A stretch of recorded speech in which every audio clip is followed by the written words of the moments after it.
பயங்கரமான என்ட்ரி. கக்கூஸ்ல இருந்து அப்படி டமார்னு ஓபன் பண்ணிட்டு நம்ம ஹீரோ வர்றாரு. அவர் எப்படி இந்த ட்ரெயின்ல இருக்கிறவங்களை காப்பாத்தினாருதான் கதை. யார் சாமி எங்கிருந்து வந்திருக்கான்? அப்பனே முருகா, நான் நல்லா இருக்கணும், என் கூட இருக்கணும், நல்லா இருக்கணும். இன்னைக்காவது நல்ல டைரக்டரா எனக்கு அனுப்பியா. இன்னைக்கு வர போறவன் எப்படி கதை சொல்ல போறானோ. செக்யூரிட்டி வர சொல்லுங்க. எப்படியாவது கதையை பிக்கப் பண்ணி அட்வான்ஸ் போடுறோம். அதெல்லாம் ஓகே. என்ன என் புலம்பிக்கிட்டே வந்த? சார் வெளியில இருந்து பார்த்தேன், நீங்க புலம்பிக்கிட்டு இருந்தீங்களா ஒரு நல்ல டைரக்டர் வேணும்னு.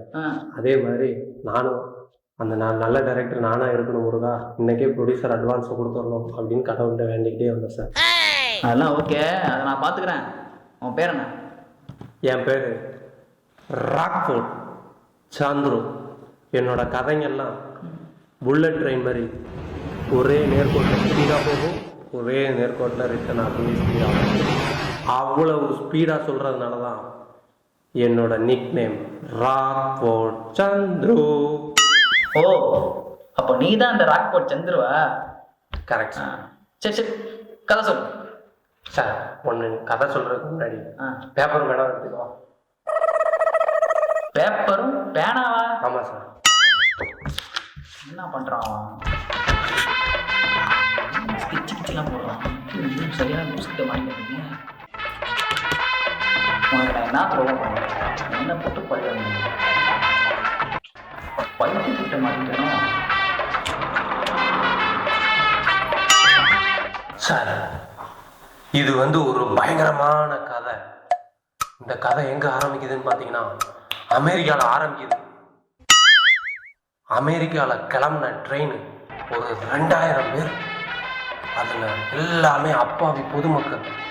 அவங்களோட கிளம்புன ட்ரெயின் அப்படியே ஆப்கானிஸ்தான் வழியாக வருது. ஆப்கானிஸ்தான் வரும்போது தான் அங்கே ஒரு பெரிய டனல்.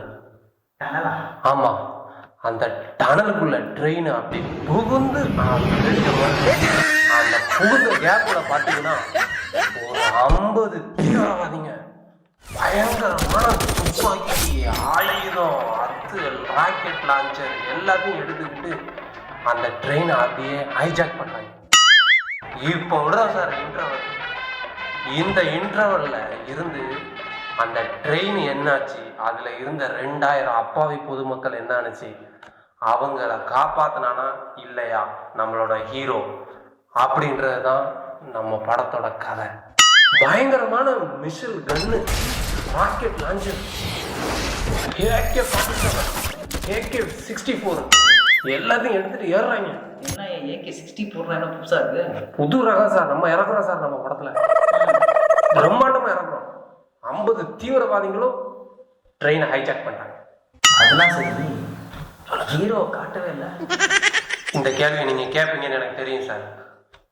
முதல்ல ஒரு 5 பாட்டு சொன்னோம் பார்த்தீங்களா, அதுல முதல் பாட்டு அமெரிக்கால முடிஞ்ச உடனே அமெரிக்கன்ஸ், இந்தியன்ஸ் எல்லாரும் சேர்ந்து கலாய்ச்சி ஒரு செமையான ஒரு பாட்டு.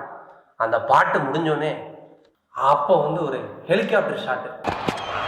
என்ன சார்? Helicopter shot. ஐபிஎல்ல டோனி அடிப்பார அந்த ஹெலிகாப்டர் ஷாட்டுங்க. கேமராமேன் ஹெலிகாப்டர்ல இருந்து அப்படியே சுற்றிட்டே வர.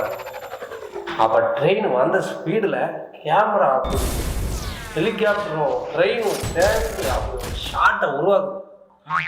அந்த ஷாட்ல இன்ஜின்ல இருந்து அப்படியே மூவ் பண்ணிக்கிட்டே வர்றோம். ஒவ்வொரு கம்பார்ட்மெண்ட்ல இருக்கிற மக்கள்லாம் என்ன பண்ணிக்கிட்டு இருக்காங்க, சென்டர் ஆஃப் த கம்பார்ட்மெண்ட் பயங்கரமான என்ட்ரி. கக்கூஸ்ல இருந்து அப்படி டமார்னு ஓபன் பண்ணிட்டு நம்ம ஹீரோ வர்றாரு. அவர் எப்படி இந்த ட்ரெயின்ல இருக்கிறவங்களை காப்பாத்தினாருதான் கதை. ஹீரோ ஒரு கக்கூஸ்ல இருந்து வந்தார்ல, அது கக்கூஸ் கிடையாது. இன்டர்போலுக்கு இந்த ட்ரெயின்ல தீவிரவாதிங்க ஆல்ரெடி ஏற போறாங்கன்னு தெரிஞ்சு போய் நம்ம ஹீரோவை பிளான் பண்ணி அந்த ட்ரெயினுக்குள்ள வர வச்சதே இன்டர்போல் தான். அந்த கக்கூஸ் இருக்கு பார்த்தீங்களா, அது ஒரு சீக்ரெட் ரூம். அதில் வச்சு தான் தீவிரவாதிகளோட பிளானை நம்ம ஹீரோ எப்படி முறியடிச்சாருங்கிறத நம்ம செகண்ட் ஹாஃப்ல வீடு கொடுக்குறோம். இன்டர்வல் முடிஞ்சதுக்கப்புறம் ஹீரோவோட சோகமான ஃப்ளாஷ்பேக். லாலே லாலே லாலா அப்படின்ற மாதிரியான ஒரு ஃப்ளாஷ்பேக். கதை எங்கே கொண்டு போய் முடிக்க போகிறேன் எதுவுமே புரியலையே எனக்கு. கதை இன்னும் கொஞ்ச நேரத்தில் முடிஞ்சிடும், கவலையே படாதீங்க. எப்படியா? ரமணி ஐயர் இருக்காங்களா, ரமணி ஐயர், ஆமாம், அவங்க தான் நம்ம படத்துக்கு ஹீரோயின். நீங்கள் ஒரு அட்வான்ஸ் அமௌண்ட் தந்துட்டீங்கன்னு வைங்களேன், அந்த 3 இது ஃபாரின் ஷூட் சொன்னோம் பார்த்தீங்களா, சாங்கு 3 சாங்கு ஃபாரின், அதை போய் நானும் ரமணி ஐயரும் சேர்ந்து டிஸ்கஸ் பண்ணிடுவோம். அடுத்து ஒரு பேமெண்ட்டை நீங்கள் போட்டுட்டீங்கன்னு வைங்க, ஆப்கானிஸ்தானில் தீவிரவாதிங்க பிளான் போடுறாங்க பார்த்தீங்களா, அதை எடுத்துருவோம். அதுக்கப்புறம் இந்தியாவில் வருது பார்த்தீங்களா, அதுக்கு ஒரு பேமெண்ட்டு. இப்படி ஒரு 4 ஷெடியூலில் நீங்கள் பேமெண்ட்டை போட்டுட்டீங்கன்னா நான் இந்த ஷூட்டை வந்து கம்ப்ளீட் பண்ணிடுவேன். இதோட கதை முடிச்சு. Thank you sir. ஓ கதை முடியாது, ஏன் கதை முடிஞ்சிடும். ஏன்டா இவர் அமெரிக்காவுக்கு போனால் ரமணி ஹீரோயினை அடிச்சுக்கிட்டு இவர் 3 சாங் ஷூட் பண்ணுவார், அதுக்கு ஒரு காசு. ஆப்கானிஸ்தான் வந்து டனல் நோண்டுறதுக்கு அதுக்கு ஒரு காசு. இந்தியா வந்து ஆண்டிப்பட்டியில் ஒன்று டனல் நோண்டி உள்ளே வந்து மேலே வந்து நிற்கிறதுக்கு ஒரு காசு. கடைசியில் ஷூட்டிங்கில் ஒரு காசு. என்னை பார்த்தா எப்படி தெரியுது? உன் சொந்த செலவுக்கு என்னை பயன்படுத்திக்கிற.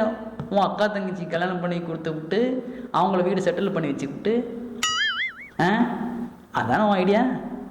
நான் தள்ள துண்டப்பட்டு உட்காந்துப்பா. செக்யூரிட்டி, இந்த நாய் கழுத்தை பிடிச்சி வெளில தள்ளுங்க. சார் வேணாம் சார், இன்னொரு கதை இருக்குது. ஐயோ